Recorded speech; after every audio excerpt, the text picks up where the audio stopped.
नमस्ते। मैं डॉक्टर ज्योति करूँ।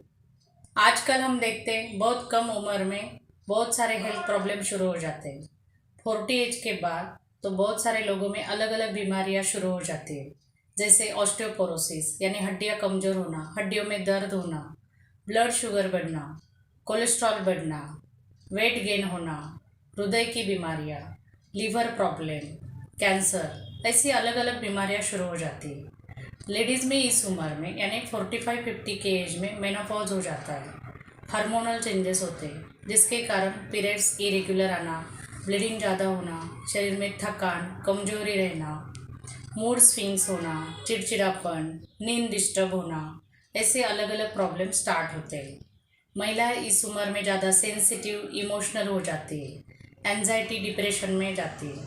अगर इस उम्र में हम हमारी दिनचर्या खान पान अगर अच्छा रखते हैं तो ये प्रॉब्लम हमें नहीं होंगे या कम होंगे।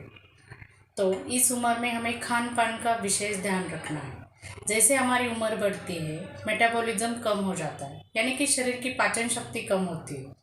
तो हमें हेवी चीज़ें नहीं खानी है, हमें सात्विक भोजन लेना है। हम जो खाना खाते हैं वो इजीली डाइजेस्ट होना चाहिए। हम अगर हेवी खाना खाते तो ठीक से डाइजेस्ट नहीं होगा और शरीर में कहीं ना कहीं डिपॉजिट हो जाएगा, जिसके कारण वेट गेन होगा, शरीर में सूजन आ सकती है, फैटी लिवर होना, कोलेस्ट्रॉल बढ़ना, शुगर बढ़ना, ये प्रॉब्लम हो सकती है। इसलिए हमें लाइट ही खाना है। नमक चीनी खाने में से कम करनी है। मैदे की चीज़ें, फ्राइड चीज़ें हमें नहीं खानी है। अगर हम सेंधा नमक यूज़ करते तो हमारे शरीर के लिए वो ज़्यादा अच्छा रहेगा। हमें फ्रेश फूड ज़्यादा से ज़्यादा खाना है। खाने के टाइम हमारे फिक्स होने चाहिए। रात का खाना हमें जल्दी खाना है। अगर आपकी फिजिकल एक्टिविटी कम है तो आपको खाने की क्वांटिटी भी कम ही रखनी है। इस उम्र में शरीर में पोषण तत्व की कमी हो जाती है, इसलिए हम जो भी खाएंगे उसमें पोषण तत्व ज़्यादा से ज़्यादा होने चाहिए। इसलिए हमें सीजनल वेजिटेबल, सीजनल फ्रूट्स, खजूर, मनुका, अंजीर, गाय का दूध, घी, नाचनी, सफ़ेद तिल, ये खाने में ज़्यादा से ज़्यादा इंक्लूड कराना है। हमें रोज़ कम से कम आधा से 1 घंटा एक्सरसाइज भी करनी है। अगर सुबह हल्की धूप में हम घूमने जाते हैं तो इससे हमें विटामिन डी भी मिलेगा और एक्सरसाइज भी हो जाएगी। इसके साथ सूर्य नमस्कार, योगासना, प्राणायाम हमें करना है ताकि हमारा मन प्रसन्न रहे, बॉडी भी फ्लेक्सिबल रहे और शरीर में जो डाइजेशन है वो भी अच्छा हो जाएगा। हमें रात को सोने से पहले आधा घंटा मेडिटेशन करना चाहिए। इस उम्र में सबको ज़्यादा से ज़्यादा रिस्पॉन्सिबिलिटीज़ रहती है, जिसके कारण बहुत सारे लोग बहुत सारे स्ट्रेस में रहते हैं। तो मेडिटेशन से ये स्ट्रेस भी कम हो जाएगा, आपको नींद भी ठीक से आएगी। रात को हमें 8 घंटा ठीक से नींद लेनी है। बहुत सारे लोग रात को देर से सोते, सुबह देर से उठते, लेकिन अगर हम रात को लेट सोते तो शरीर में वात पित्त दोष बढ़ता है। अगर सुबह लेट उठते तो कफ दोष बढ़ता है। इसलिए जितना हो सके जल्दी सोना है, सुबह जल्दी उठना है।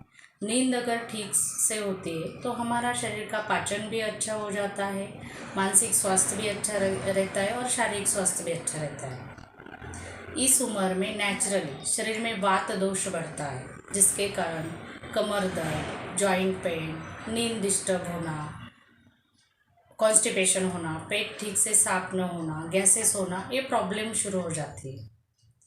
अगर आपको ये प्रॉब्लम से छुटकारा चाहिए, ये प्रॉब्लम नहीं होनी चाहिए, तो इसके लिए जिन चीज़ों के कारण वात दोष ज़्यादा बढ़ता है वो चीज़ें खाने में से कम करनी है। जैसे चना दाल, मटार, बेकरी प्रोडक्ट्स, बैंगन, गवार, ये खाने में से कम करना है, कम से कम खाना है। आप रोज़ सुबह नहाने से पहले शरीर को तेल से मसाज कर सकते हैं, यानी कि अभ्यंग कर सकते हैं। रात को सोने से पहले पैरों को तेल से मसाज यानी कि पाद अभ्यंग आप कर सकते हैं, जिसके कारण आपको नींद भी ठीक से आएगी, शरीर में वात भी कम हो जाएगा। साल में कम से कम एक बार अपने प्रकृति के हिसाब से आयुर्वेद डॉक्टर की सलाह से आपको पंचकर्म से शरीर शुद्धि करनी चाहिए, ताकि आपका शारीरिक मानसिक स्वास्थ्य अच्छा रहे। साल में कम से कम एक बार फुल बॉडी चेकअप हमें करना चाहिए। कैंसर जैसी बहुत सारी बीमारियां अगर अर्ली स्टेज में डायग्नोस हो जाती है तो टोटली क्योर हो सकती है, लेकिन वही अगर लास्ट स्टेज में डायग्नोस हो जाती है तो ज़्यादा कुछ नहीं कर पाते। इसलिए अगर हम रेगुलरली बॉडी चेकअप कराते हैं तो हमें कम से कम ये पता चलेगा कि हमारे शरीर में कोई बीमारी की शुरुआत तो नहीं हो रही और हम जल्दी से उसकी ट्रीटमेंट कर सकते हैं। बाकी रेगुलर चेकअप के साथ लेडीज़ में 40 एज के बाद पैप स्मेयर और मेमोग्राफी साल में एक बार करनी चाहिए, जिसके कारण सर्विक्स कैंसर और ब्रेस्ट कैंसर अर्ली स्टेज में डायग्नोस हो सकता है। इस उम्र में हमें दिन में कम से कम 1 घंटा खुद के लिए निकालना चाहिए। अगर आपको कोई हॉबी है, जैसे किताबें पढ़ना, बच्चों के साथ टाइम स्पेंड करना, गाना गाना, गाना सुनना, डांस करना, गार्डन में घूमना, पेड़ पौधे लगाना, मूवी देखना, दोस्तों के साथ टाइम स्पेंड करना, तो आप इसके लिए टाइम निकाल सकते हैं, जिसके कारण आपका स्ट्रेस लेवल भी कम हो जाएगा, आपका मन भी प्रसन्न रहेगा और आप हेल्दी हैप्पी रहेंगे। तो 40 एज के बाद अगर हम हमारे लाइफस्टाइल में एक कुछ चेंजेस अगर करते हैं तो 40 के बाद की हम सब की ये जर्नी हैप्पी और हेल्दी रहेगी। धन्यवाद।